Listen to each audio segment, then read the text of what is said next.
Okay mga friendship, another interview na naman. Mag-interview ulit ako dun sa paano mo na-realize nung bata ka pa na mahirap kayo. Ngayon naman ang interviewin ko ay si Jubel. Okay, Beng, ito na yung question. Paano mo na-realize nung bata ka pa na mahirap kayo? Kailangan ko ba dito umiyak? Interview. Ano na naman? Isa lang naman yung tumatak sa isip ko nun. Ah? Hindi. Isa lang kasi yung tumatak sa isip ko nun nung bata pa ako na naiiyak ko. Charot lang. Hindi naiiyak ako sa interview. Ano yung tumatak sa ano yung isang tumatak sa isip mo? It's okay. It's okay to be healed. It's okay to be cry. It's okay to be loved. Wait lang. Hay, ayun. Ano, yung tawag dito. Ano nga yung tita? Discontent na naman. Joke lang. Nung bata ko, yung Isang tumatak. merong, yung wala kami makain. And then, may nagbigay ng pagkain dun sa amin, syempre. Tubig, pwede naman tubig. Yung as in, yung araw na yun, wala kami makain. Tapos, merong nagbigay sa amin ng kapitbahay ng pagkain na yan. And then, hindi kumakain na kami noon. Hindi syempre masaya kami na tapos kasi nga hindi kami pagkain. Tapos, yung tao na yun, ano ba to? Sobrang seryoso na. Ay, o ganyan talaga. Yung tao na yun, nakita ko Makulit. nakita ko siya nasa bintana siya nakasilip sa amin. Tapos, ewan ko lang, na-feel ko lang, na-realize ko na bakit parang ang hirap namin. Bakit yung drama ko?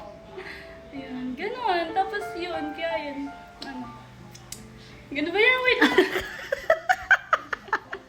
Dahil sa walang pagkain. Charot lang. Charot lang. Charot Yan lang. baka may muta ko. Yan, kaya yun. Ay, nagdaral pa ba, tita? Oh. Kaya yun din. Kaya yung nagkaroon ako ng opportunity na parang meron magsusupport sa pag-aaral ko. Yun, pinurso ko na. Yun. Naiiyak na. Ba't kasi Ganon talaga yun. hindi ko...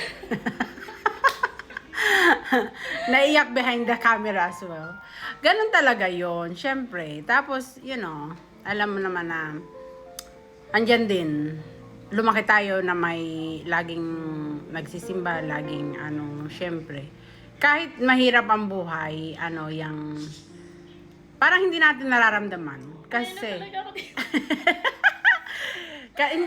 hindi nararamdaman kasi may Diyos tayo nagpo-provide sa atin ng pangangailangan natin. Hindi man pero dumarating lang, 'di ba? And gusto ko lang sabihin na in God's perfect timing din. Na lagi natin pagkatatandaan kahit anong hirap ng buhay natin. Kaya anong masasabi mo naman dun sa mga yung parang nawawala ng pag-asa na na parang wala ng anong masasabi mo? Ang sabi ko lang sa inyo na huwag kayong mawala ng pag-asa, magtiwala kayo sa Diyos na habang mabuhay may pag-asa. Tama naman kasi yun. Kanta ba yun? And habang nagtsatsaga ka po sa buhay, may nilaga. Sinigang na baboy ba yun? Ay, nilaga, sinigang na baboy ba yun? Hindi, kasi habang na nagtsatsaga ka sa buhay niyo, ganyan, hindi mo na lang ito pala yung pinag-pray ko dati na nangyayari na ngayon, gano'n. Huwag kang mawala ng pag-asa, mag-pray ka palagi, and then i-pursue mo lang lahat ng mga dreams mo.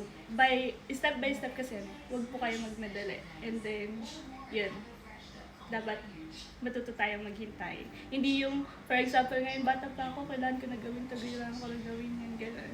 Hindi po yun gano'n. Kailangan, pinagsisikapan po yun. Tama naman. Thank you, Beng. Salamat.